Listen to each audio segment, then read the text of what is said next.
പിന്നെ നിങ്ങള് കൂടെ 19 എണ്ണം ജയിച്ചു പോയപ്പോ നിങ്ങള് പറഞ്ഞു ചായ കൊണ്ട് എടുക്കാൻ ഒരാളുണ്ട്, അതല്ലേ ഉള്ളൂ, അങ്ങനെയാ പറഞ്ഞത്.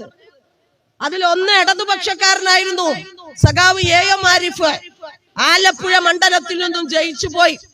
ഞങ്ങൾക്ക് അഭിമാനമുണ്ട്. ആ ഒരാളുടെ പേര് ബിരിയാണി തിന്നാൻ പോയ കൂട്ടത്തിലല്ല തുന്നിച്ചേർത്തത്. UAPA ഭേദഗതി നിയമം ഈ രാജ്യത്തിനകത്ത് നടപ്പാക്കാൻ പോവാ. എന്താ നിയമം? തോട്ടശ്ശേരി അറയിൽ നിന്ന് ഈ നിയമം വരുന്നതിന് മുമ്പ് ഒരു ചെറുപ്പക്കാരനെ താടി വെച്ചതിന്റെ പേരിൽ, വളയിട്ടതിന്റെ പേരിൽ, മുടി നീട്ടി വളർത്തിയതിന്റെ പേരിൽ, ഹിന്ദുവായി ദളിതനായി പിറന്നുപോയതിന്റെ പേരിൽ, മുസ്ലിമായി പിറന്നുപോയതിന്റെ പേരിൽ, RSSനെതിരെ മുദ്രാവാക്യം വിളിച്ചതിന്റെ പേരിൽ അറസ്റ്റ് ചെയ്ത് കൊണ്ടുപോകാൻ നരേന്ദ്രമോദിയുടെ NIA പട്ടാളം തോട്ടശ്ശേരി അറയിലെ ഒരു വീട്ടിലെ കുട്ടിയെ പിടിച്ചുകൊണ്ടു പോകാൻ വന്നാൽ അവന്റെ രക്ഷിതാക്കളോട് സമ്മതം ചോദിച്ച് അവരോട് വിവരമറിയിച്ച് പോലീസ് സ്റ്റേഷനിൽ ചെന്ന് രജിസ്റ്ററിനകത്ത് അത് രേഖപ്പെടുത്തി സംസ്ഥാന ഗവൺമെന്റിന്റെ ആഭ്യന്തര വകുപ്പിന് മെയിൽ അയച്ച് ഡൽഹിയിലേക്ക് കൊണ്ടുപോകും. പക്ഷേ ഇതില് ഭേദഗതി വന്നതെന്താ? അവന്റെ രക്ഷിതാക്കളോട് പറയണ്ട, അവന്റെ പോലീസ് സ്റ്റേഷനിലെ രജിസ്റ്ററിൽ രേഖപ്പെടുത്തണ്ട, സംസ്ഥാനത്തിന്റെ ആഭ്യന്തര വകുപ്പിന് മെയിൽ അയക്കണ്ട. അതിനോടൊപ്പം ഒന്നുകൂടി കൂട്ടിച്ചേർത്ത് ജാമ്യമില്ലാതെ മരണം വരെ അവന് ജയിലിലിടാം. ആ നിയമം ഇങ്ങനെ അമിത്ഷാ പാർലമെന്റിനകത്ത് അവതരിപ്പിച്ചപ്പോ എതിർപ്പുയർന്നു പല ഭാഗങ്ങളിൽ നിന്ന്. ആ എതിർപ്പ് കണ്ടപ്പോ അവരതിന് വോട്ടിനിടുമ്പോ അമിത്ഷാ പറഞ്ഞു, ഈ നിയമത്തെ അനുകൂലിക്കുന്നവർ രാജ്യസ്നേഹികളാണ്, ഈ നിയമത്തെ എതിർക്കുന്നവർ രാജ്യദ്രോഹികളാണ്. ഈ ജയിച്ചു പോയ 19 എണ്ണവും പടപടാന്ന് വരി നിന്ന് ഒപ്പിട്ട് കൊടുത്ത് രാജ്യസ്നേഹികളായപ്പോ ഈ നാട്ടിലെ ചെറുപ്പക്കാരനെ ദ്രോഹിക്കുന്ന, മരണം വരെ ജയിലിലിടുന്ന നിയമത്തിനെതിരെ രാജ്യദ്രോഹിയാകാൻ തയ്യാറായി പേടിയില്ലാതെ നിന്ന മനുഷ്യന്റെ പേരാണ് സഖാവ് AM ആരിഫ്. ഇടതുപക്ഷക്കാരനാണ്, വിരലിലെണ്ണാവുന്ന പാർട്ടി എന്ന് നിങ്ങൾ കളിയാക്കുന്ന, കേരളം മാത്രമേ ഉള്ളൂ എന്ന് നിങ്ങൾ കളിയാക്കുന്ന അതേ ഇടതുപക്ഷത്തിന്റെ പ്രതിനിധിയാണ്. ഇപ്പോ കേരളത്തിലെ ഇടതുപക്ഷ ഗവൺമെന്റിനോട് RSSന് ഭയങ്കര മുഹബത്താ, പ്രണയല്ലട്ടാ. നമ്മള് ചെറുപ്പത്തിൽ പറയല, അരച്ചു കൊടുത്താ വലിച്ചു കുടിക്കുന്നു. കമ്മ്യൂണിസ്റ്റുകാരെ അരച്ചങ്ങോട്ട് കൊടുത്താ വലിച്ചു കുടിക്കും, ശ്വാസം വിടാതെ കുടിക്കും. എന്താ പ്രശ്നം? ഈ എതിർപ്പ് മാത്രല്ല, കേരളത്തിനകത്ത് ഇപ്പൊ തുടർച്ചയായി ഭരിച്ചുകൊണ്ടിരിക്കുന്ന ഇടതുപക്ഷ ഗവൺമെന്റ് 7.5 കൊല്ലം കൊണ്ട് 5 ലക്ഷം വരുന്ന ലൈഫ് വീടുകൾ, ഒരു വീടിന് 4 ലക്ഷം രൂപ ചെലവാക്കി ഈ കേരളത്തിന്റെ മണ്ണിൽ നിർമ്മിച്ച് വിതരണം ചെയ്തു. ആ വിതരണം ചെയ്തപ്പോ ഒരു വീട്ടില് 3 ആളുണ്ടെങ്കിൽ 5 3 15 ലക്ഷം വരുന്ന മനുഷ്യർക്ക് വെയില് കൊള്ളാതെ മഴ കൊള്ളാതെ സമാധാനത്തോടു കൂടി ലൈഫ് ഭവന പദ്ധതിയിൽ 5 ലക്ഷം വീടുകൾ കൊടുത്ത് അതിനകത്ത് കുറച്ചു വീട് പ്രധാനമന്ത്രി ആവാസ് യോജന എന്ന വിഭാഗത്തിൽപ്പെട്ടതാണ്. അവർക്ക് കേന്ദ്ര ഗവൺമെന്റ് 72,000 രൂപ വീട് നിർമ്മിക്കുന്നതിന് വേണ്ടി നൽകും.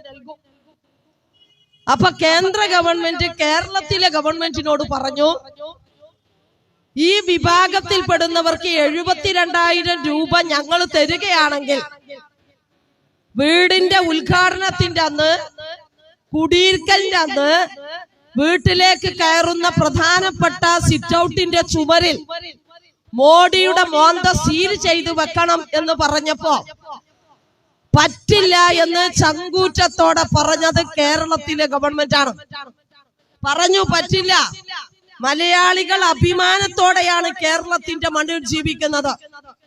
ഞങ്ങൾ 5 ലക്ഷം വീടുകൾ ഈ കേരളത്തിന്റെ മണ്ണിൽ വിതരണം ചെയ്യുന്ന സമയത്തും ഒരു നേതാവിന്റെയും മുഖം ഞങ്ങൾ അവിടെ സീൽ ചെയ്തു വെച്ചിട്ടില്ല. അത് മാത്രമല്ല, ഒരു വീടിനും ഞങ്ങൾ ചുവപ്പ് പെയിന്റ് അടിച്ചിട്ടില്ല. അപ്പൊ അങ്ങനെ മലയാളിയുടെ അഭിമാനം സംരക്ഷിച്ചുകൊണ്ട് ഞങ്ങൾ കൊടുത്ത വീടിന് നിങ്ങൾ ഒരു 72,000 തരുന്നു എന്ന് കരുതി മോഡിയുടെ സീല് വെച്ച് കാലാകാലവും അതങ്ങനെ കിട്ടിയ വീടാണ് എന്ന് സമൂഹത്തിനകത്ത് പ്രചരിപ്പിച്ചുകൊണ്ട് അവരുടെ അഭിമാനത്തെ ചോദ്യം ചെയ്യുന്ന പരിപാടിക്ക് കേരളത്തിലെ ഗവൺമെന്റ് ഇല്ല.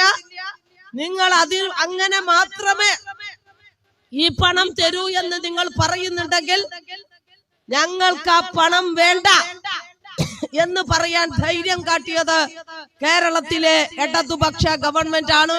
അതുകൊണ്ട് തന്നെ ഞങ്ങളോട് മുഹബത്ത് ഉണ്ടാവില്ല, പകരം ഞങ്ങളോട് ദേഷ്യമാകും. മറ്റൊന്ന് കേരളത്തിലെ മുഴുവൻ റേഷൻ കടകൾക്ക് മുമ്പിലും മോഡിയുടെ പ്രതിമ ഉണ്ടാക്കി വെക്കണം. എന്തിനാ പ്രതിമ? മോഡിയുടെ പ്രതിമ ഉണ്ടാക്കി ഗൗരി റേഷൻ കടയിൽ പോകുമ്പോ റേഷൻ കടക്കാരന്റെ മുന്നിൽ ചെന്ന് മെഷീനിൽ വിരലമർത്തി പീന്ന് സൗണ്ട് കേൾക്കുമ്പോ ഗൗരിക്ക് അരി സഞ്ചിക്ക് കൊടുക്കുമ്പോ ഗൗരി ആ സഞ്ചിയും പിടിച്ച് പ്രതിമക്ക് മുന്നിൽ നിന്ന് സെൽഫി എടുക്കണം. ഒന്ന് ആലോചിച്ചു നോക്കിയേ.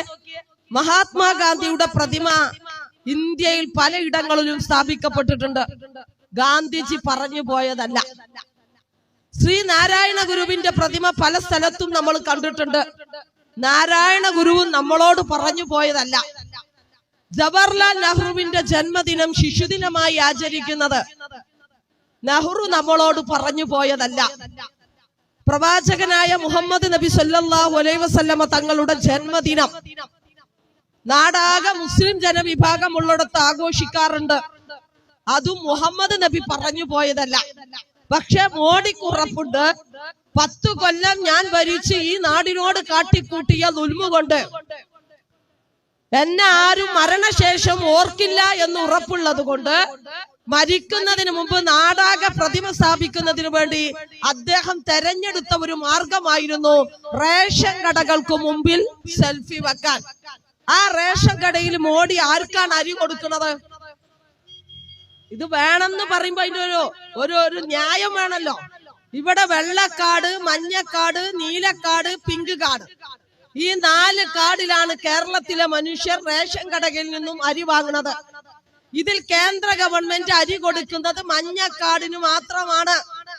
പിങ്ക് കാർഡിന് അരി കൊടുക്കാൻ മാത്രം 300 കോടി രൂപയാണ് ഒരു വർഷം കേരളത്തിലെ ഗവൺമെന്റ് ഉപയോഗിച്ചുകൊണ്ടിരിക്കുന്നത്. മറ്റൊരു കാർഡിനും ആരും അരി തരുന്നില്ല. കേന്ദ്ര ഗവൺമെന്റ് അരി തരുന്നില്ല. അരി തരുന്നില്ല എന്ന് മാത്രമല്ല, റേഷൻ കടകളിലൂടെ വിതരണം ചെയ്തിരുന്ന അരി പണ്ട് കേന്ദ്ര ഗവൺമെന്റ് FCI ഗോഡൌണുകളിലൂടെയാണ് ഞങ്ങൾക്ക് തന്നുകൊണ്ടിരുന്നതെങ്കിൽ 2023 ജനുവരി മാസം FCI ഗോഡൌണിന് കത്ത് കൊടുത്തിട്ട് പറഞ്ഞിട്ടുണ്ട് കേരളത്തിന് അരി കൊടുക്കരുത്.